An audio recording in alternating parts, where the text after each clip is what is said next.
نواب of Kala Bagh ملک امیر محمد خان 20 جون 1910 کو کالا باغ میں پیدا ہوئے۔ پنجاب یونیورسٹی سے گریجویشن کرنے کے بعد آپ نے آکسفورڈ یونیورسٹی سے تعلیم حاصل کی۔ 1951 میں پنجاب اسمبلی اور 1955 میں قومی اسمبلی کے رکن منتخب ہوئے۔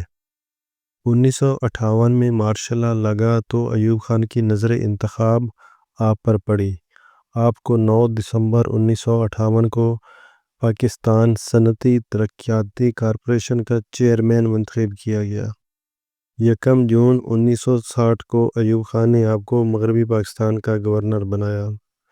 آپ کی زندگی کا اہم دور مغربی پاکستان کی گورنری ہی ہے۔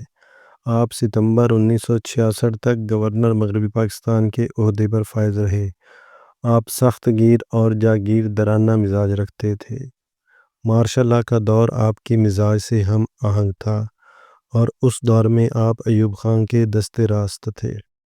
یہی وجہ تھی کہ آپ کی گورنری کے دور میں نظم و ضبط بحال رہا۔ آپ نے ایوب خان کی زرعی اصلاحات کو کامیاب بنانے میں اہم کردار ادا کیا۔ ستمبر 1966 میں ایوب خان اور نواب آف کالا باغ ملک امیر محمد خان کے درمیان اختلافات پیدا ہو گئے۔ چنانچہ ستمبر 1966 میں وہ مستعفی ہو کر کالا باغ چلے گئے۔ آپ کا انتقال 26 نومبر 1967 کو ہوا۔